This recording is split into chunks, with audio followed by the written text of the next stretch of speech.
안녕하세요, 부자아빠입니다. 비트는 76K를 찍고 난 뒤 거의 10일째 횡보 중이네요. 다행히 크게 하락하지도 않고 있지만 크게 오르지도 않는 지루한 장의 연속입니다. 그리고 내일 새벽에는 FOMC가 있죠. 과연 시장은 어떻게 되는 걸까요?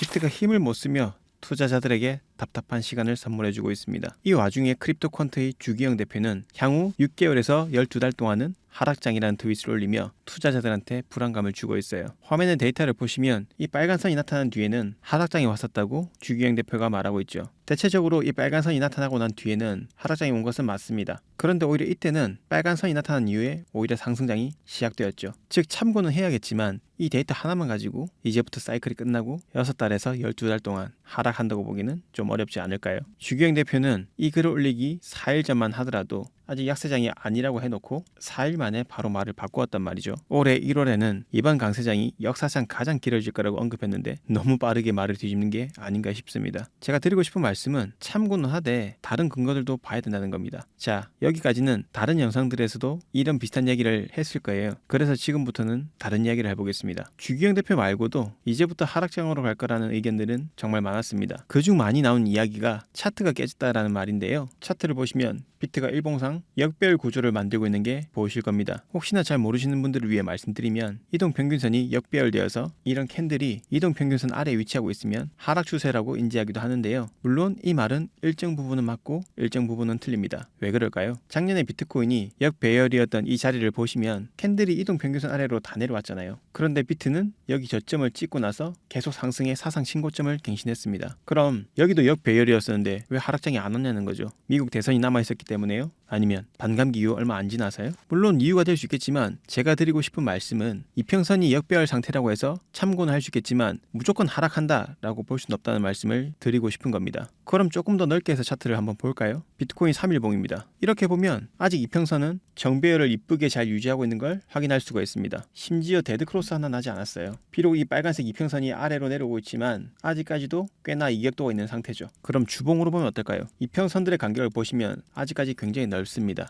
그렇죠. 그리고 완벽하게 정배열 상태를 유지하고 있어요. 차트에 대해서 어느 정도 공부해 보신 분들이라면 1시간 봉보다는 4시간 봉이, 4시간 봉보다는 1봉이, 1봉보다는 주봉이 더 신뢰도가 높다는 건 기본적으로 다 알고 계실 겁니다. 그러면 3일봉과 주봉 등이 정배열 상태를 짱짱하게 유지해주고 있는데 이 상태에서 과연 벌써 시즌 종료를 논하는 게 타당한지 생각해 볼 필요가 있는 것 같습니다. 그리고 최근 영상에서 제가 생각하는 하락장의 기준은 시장에 돈이 마를 때라고 말씀드렸었죠. 비트코인보다 선행하는 이 M2 통화량 차트를 보면 여기서 바닥을 다진 후 크게 상승해 주었습니다. 만약에 유사하게 흘러간다고 보았을 때 비트가 여기서 조금 더 바닥을 다지거나 살짝 저점을 낮출 수 있을지 모르겠지만 4월부터는 장이 살아날 가능성이 높아 보이는 데이터라고 할 수 있죠. 혹시 M2 통화량에 대해 잘 모르시는 분들 계실까 싶어 한번 말씀드려 볼게요. 은행에서 돈이 나갈 때 크게 두 가지 형태로 나눌 수 있어요. 첫 번째 현금, 우리가 직접 소유하는 캐시죠. 두 번째 은행에 있는 돈, 통장에 있는 돈이니까 쉽게 꺼내줄 수 있는 돈을 말합니다. 이 두 가지를 합한 게 바로 M2 광의 통화입니다. 이 M2 통화량이 증가하면 경제에 돈이 많아진다는 뜻이죠. 돈이 많아지면 사람들이 돈을 쓰고 자산 가격이 상승하는데 영향을 주기도 합니다. M2 통화량 데이터를 하나 더 볼게요. 조금 전에 보여드린 데이터랑 비슷한 값인데요. 여기 뒤에 이 녹색 부분을 보시라고 데이터를 가져왔습니다. 이 녹색 부분은 작년 대비 시중에 도는 돈이 얼마나 증가했는지를 보여주는 데이터예요. 2024년 12월 말까지 감소하다가 이후에 계속 증가하고 있는 게 보이시죠? 작년 대비 돈이 더 늘어나고 있다는 데이터이기 때문에 이 데이터는 시장에 긍정적으로 볼 수 있는 데이터라고 해석할 수 있습니다. 즉 돈이 마르고 있는 단계는 아니라는 거예요. 이렇게 2014년부터의 데이터를 놓고 보면 전년 대비 M2 통화량이 크게 하락했을 때 비트코인도 같이 하락했었고 전년 대비 다시 증가하면 비트코인 가격도 상승했었죠. 이게 계속 반복됐던 걸 우리는 차트에서 확인할 수가 있습니다. 물론 이때만큼은 아니지만 그래도 꾸준하게 전년 대비 돈이 더 풀리고 있는 걸 확인할 수가 있는 만큼 아직까지 하락장으로 갈 때가 아니라고 생각하는 것이고요. 이번 주 20일에 FOMC가 예정되어 있습니다. 내일 새벽이죠. 이 FOMC를 기점으로 분위기가 반전될 거라 생각되는데요. 어차피 이번에 금리 인하가 될 거라는 기대는 하지 않습니다. 금리 예측 데이터인 패드워치2를 봐도 동결 확률이 99%, 이러면 동결된다고 봐야겠죠. 그 다음 5월의 금리 인하 확률은 21.3%로 증가합니다. 6월이 되니까 금리 인하 확률이 무려 67.2%까지 증가하죠. 0.25냐 0.5포인트를 할 거냐의 싸움인 거죠. 그리고 7월은 78%까지 증가를 했습니다. 그리고 9월은 91.3%로 거의 금리 인다고 봐야 될 만큼 확률이 높아졌죠. 그리고 시장은 금리 인하를 하는 당월보다 금리 인하 전에 기대감으로 상승하는 경우가 더 많습니다. 여기서 참고로 볼 수 있는 게 점도표인데요. 왼쪽은 예상하는 금리 수준을 말하고 이 점 하나하나는 연준위원 한 명의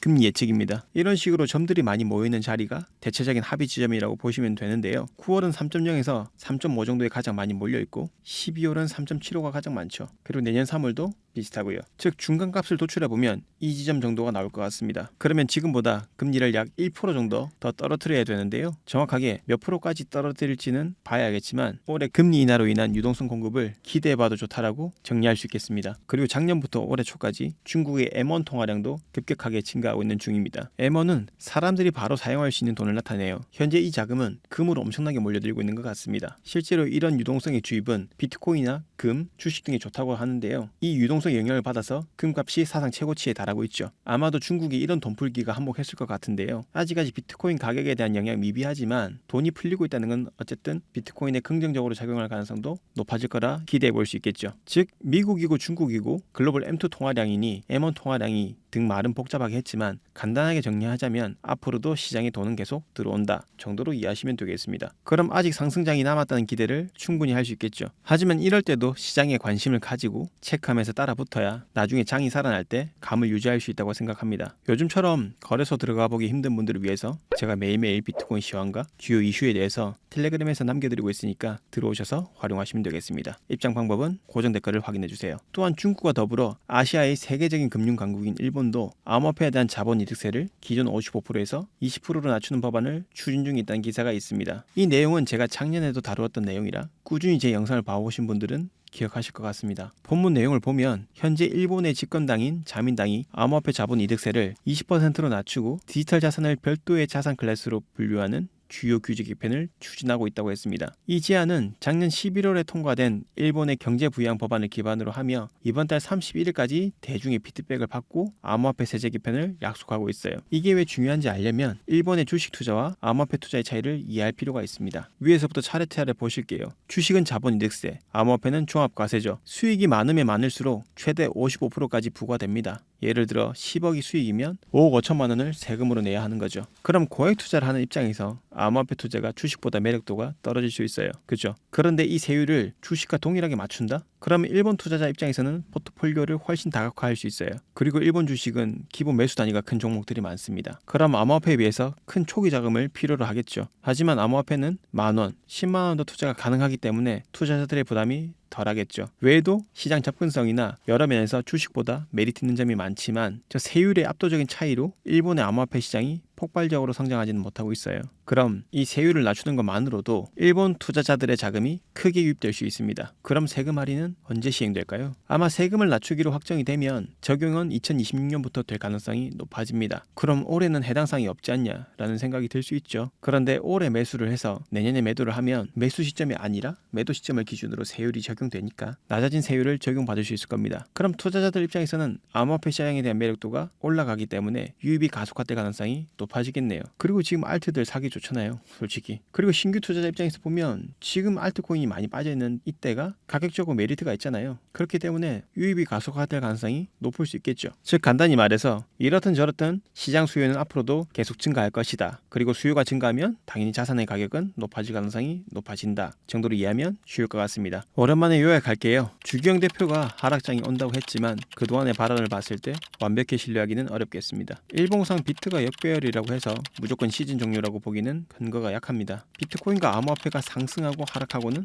결국 시장에 얼마나 자금이 들어오느냐 아니냐의 문제이기 때문에 현재 상황에서 시즌 종료를 이야기하기에는 이른 시점이지 않나 싶어요. 일본이 코인 과세율을 낮추게 되면 훨씬 많은 투자자들이 시장에 들어와 매수 압력으로 작용할 수 있겠습니다. 자산이라는 게 공급보다 수요가 많으면 올라가는 거잖아요. 역발상 투자 전략의 대가 데이비드 드레머는 비관론은 최고의 친구이다 라고 말했습니다. 드레머는 시장이 지나치게 비관적일 때 저평가된 종목을 찾을 기회가 많다고 말합니다. 즉 사람들의 공포나 회의적인 반응을 기회로 삼아야 한다는 의미예요. 딱 지금 그렇지 않습니까? 현재 시장에 들어맞는 말인 것 같습니다. 어서 빨리 좋은 날이 오길 바라며 오늘 영상은 여기서 마무리하겠습니다. 아직 구독, 좋아요 안 눌러주신 분들은 한 번씩 눌러주시면 감사하겠습니다.